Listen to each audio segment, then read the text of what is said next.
this is kind of a milestone event, at least for me, because I look at this as an industry discussion that is the precursor of something very significant, not only to industry and GS1, but to consumers and families. Just as the decisions 50 years ago, that the decision was made to adopt G10. That decision, along with the one that occurred 2 years later, the decision on which carrier would be selected in order to automate the standardized identification of products, has radically changed our world.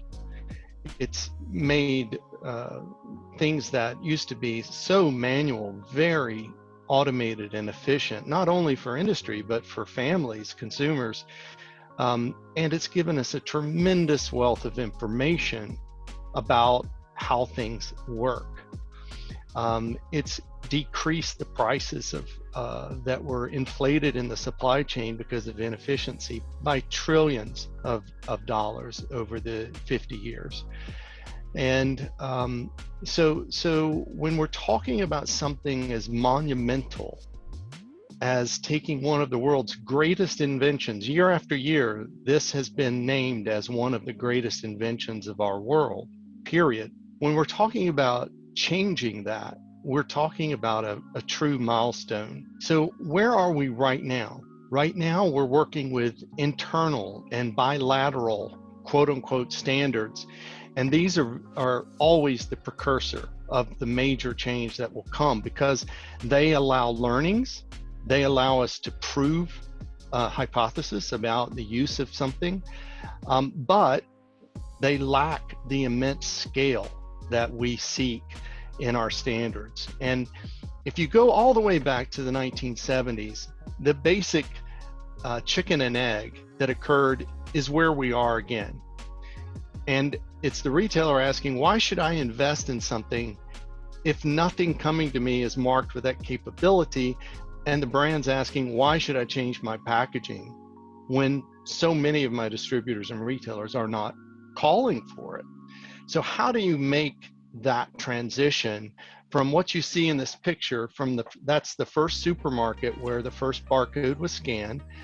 So that's an illustration of where we kind of are now. You know, in some cases we're a little ahead of that, and in some cases we're behind, but we're certainly moving beyond accepting the past is good enough. So what was their reason to believe that change was worth something? Why did Marsh invest in those scanners? And why did William Wrigley become the first CEO to decide that he would source mark his products, Wrigley's gum, with the barcode?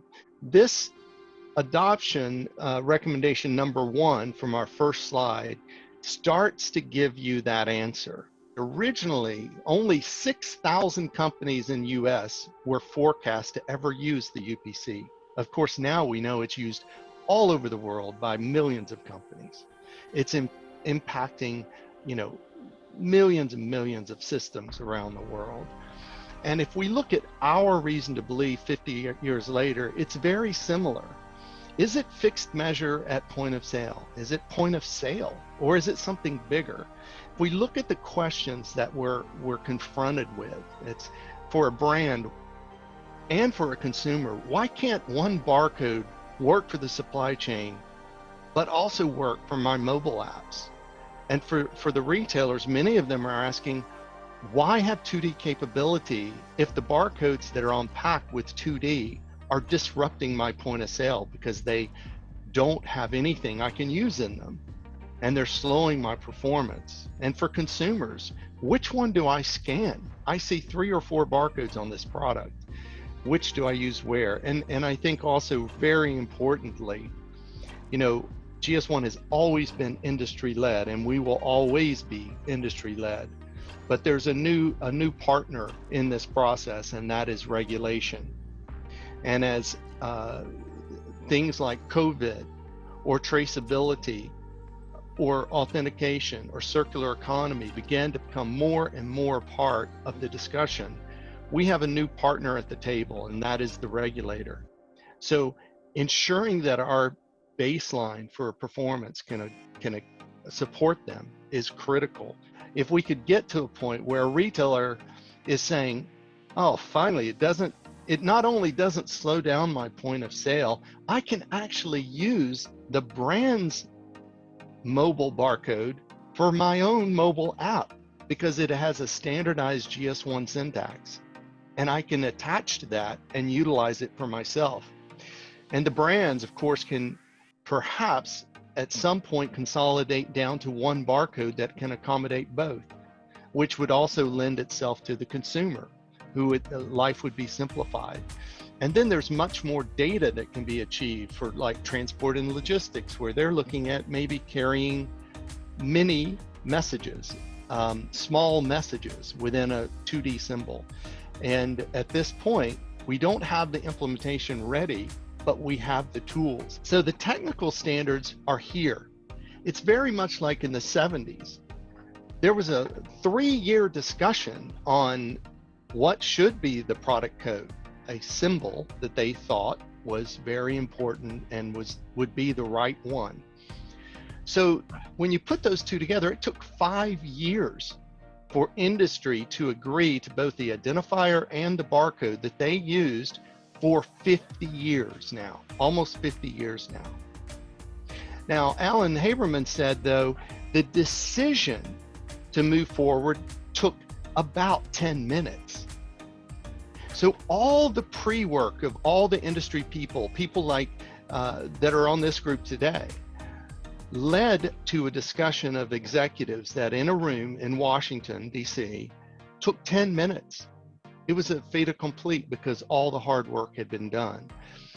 We've done that work over the last few years. We've had an initiative at the global level, which GS1 Australia and Australian companies have been very involved in, the future of on-pack coding.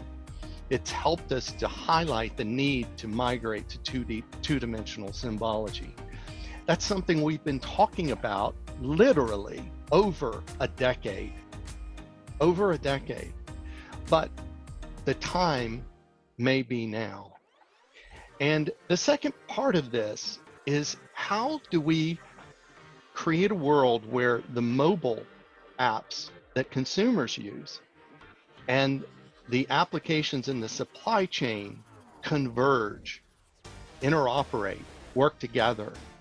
Today, they don't.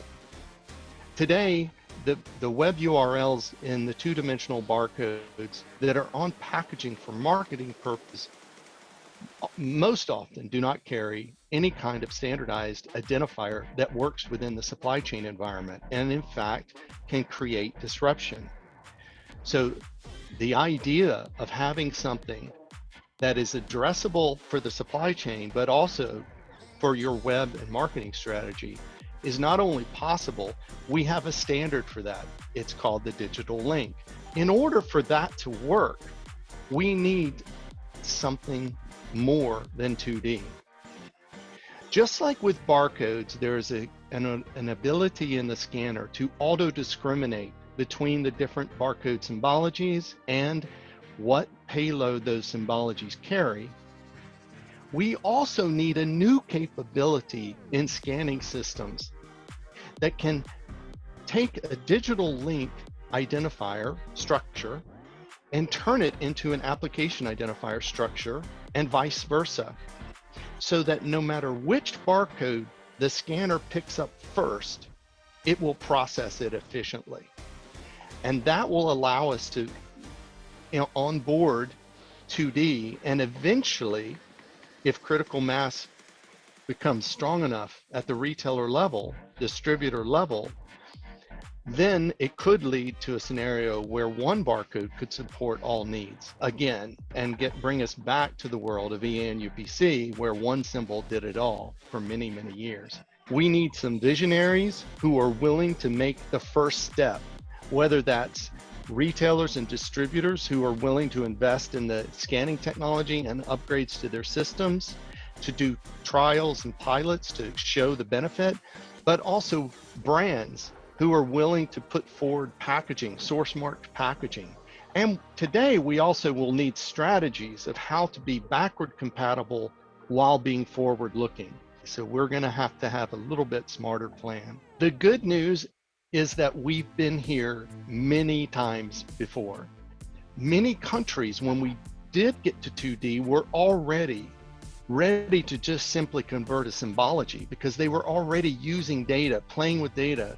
They already had business cases developed for it. Data matrix in healthcare, we learned a lot about what didn't work with DataBar. We adjusted from a notion of a sunrise date to looking at something and saying, the industry needs to make their position clear. Then we need to measure implementation in the market and communicate that very broadly. That way, the industry can make decisions on when they change systems, when they change packaging, based on the industry's decisions on implementation.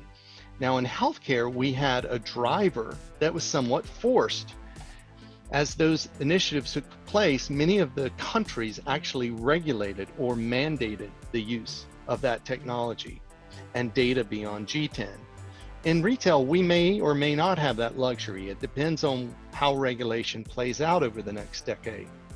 But industry, we can still do the same thing. We can still have a common position, articulate it very carefully and clearly, and then measure the advance toward pickup. Then where we can create tipping points.